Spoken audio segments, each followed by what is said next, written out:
Otep à tous, bien-aimés frères et sœurs.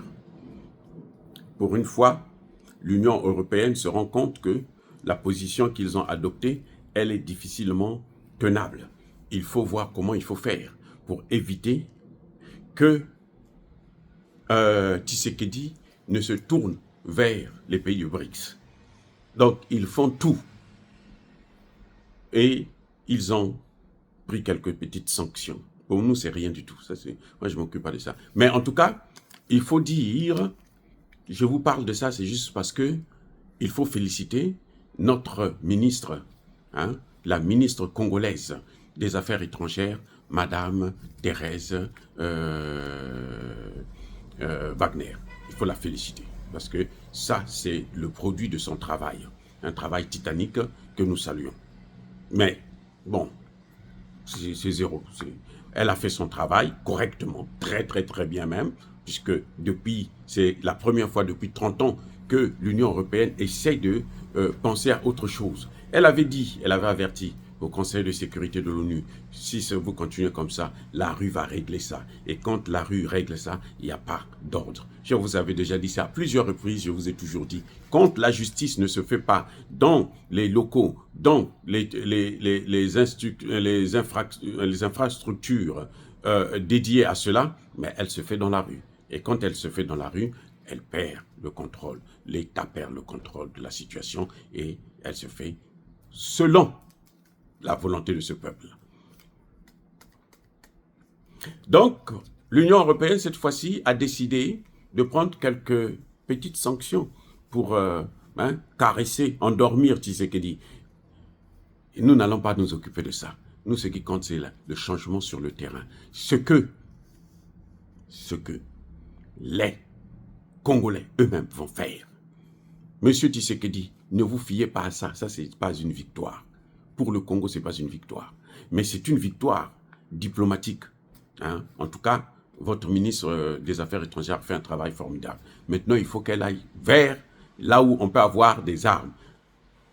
On dit « fight and talk ». Se battre et parler. Donc, on mène la guerre en même temps qu'on mène les négociations. C'est comme ça qu'on règle le problème de ce genre-là. Ce n'est pas se dire, bon, on va aller, on va parler, on va aller voir tel diplomate, on va faire la diplomatie. Non, là où on vous fait la guerre, là, vous faites la guerre. Vous ripostez. Alors, qu'est-ce qui se passe aujourd'hui?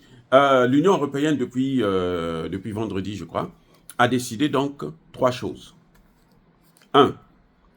Le Rwanda ne va plus contribuer dans les forces, ne sera plus un contributeur des soldats de l'ONU. Il n'y aura plus de casques bleus d'origine rwandaise. C'est fini.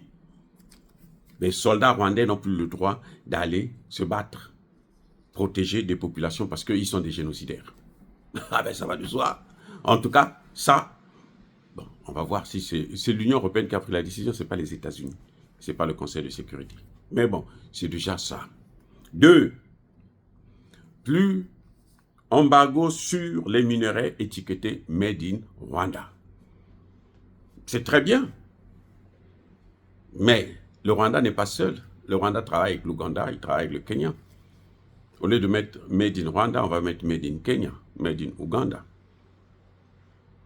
Mes amis, c'est très simple pour contrôler. Vous voyez comment? Ils veulent jouer avec nous, mais nous, on les comprend. À malin, malin et demi. On nous a déjà tiré les oreilles une fois. On ne va pas le faire la deuxième fois. On ne va pas donner l'oreille gauche. Non, ils ont tiré l'oreille droite, mais l'oreille gauche, là, ça ne passera pas.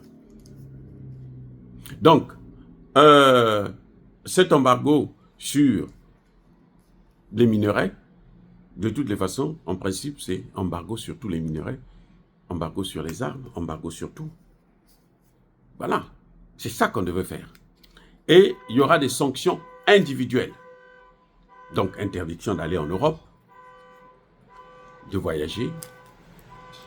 Tout ça, c'est la gabégie. Bon, ils n'ont pas encore donné les noms des personnes.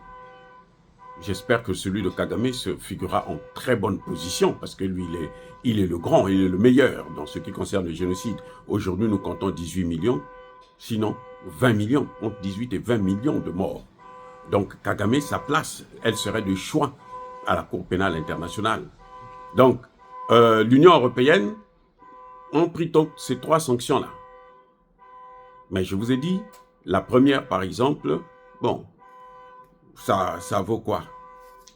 Si le Kagame n'envoie pas ses soldats à l'ONU, ça change quoi? Rien. La deuxième, je vous ai dit, c'est que l'embargo sur les minerais étiquetés Made in Rwanda, on va mettre Made in Tanzania, Kenya, Ouganda, puisque tous ils sont dans le même club. Donc ça va donner le même résultat. C'est là où les Occidentaux n'ont pas encore compris que l'Afrique d'aujourd'hui, là, elle ne se laisse plus avoir. Nous n'allons plus nous laisser avoir. Nous n'allons plus nous faire avoir.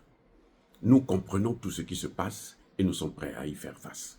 Donc, voilà, ça, ce sont les plus grandes décisions. Maintenant, individuelles, on va attendre la liste parce qu'ils n'ont pas encore déterminé la liste. Mais nous avons la liste et nous les cherchons nous-mêmes.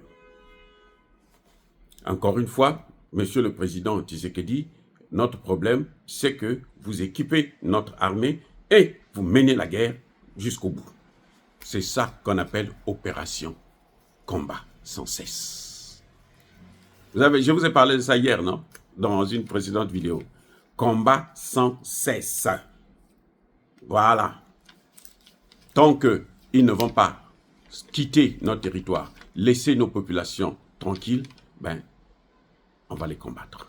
Soyez bénis, abondamment bénis par le Dieu des Kémites et par nos ancêtres angélisés, mais que tous ceux qui persécutent le continent africain, le pillent et le déstabilisent, qu'ils soient noirs, blancs, chinois, arabes, juifs, indiens ou qui qu'ils soient punis, maudits, foudroyés, neutralisés, écrasés, effacés par le Dieu des Kémites et par nos ancêtres angélisés. Vive l'Afrique éternelle, j'ai dit et j'assume.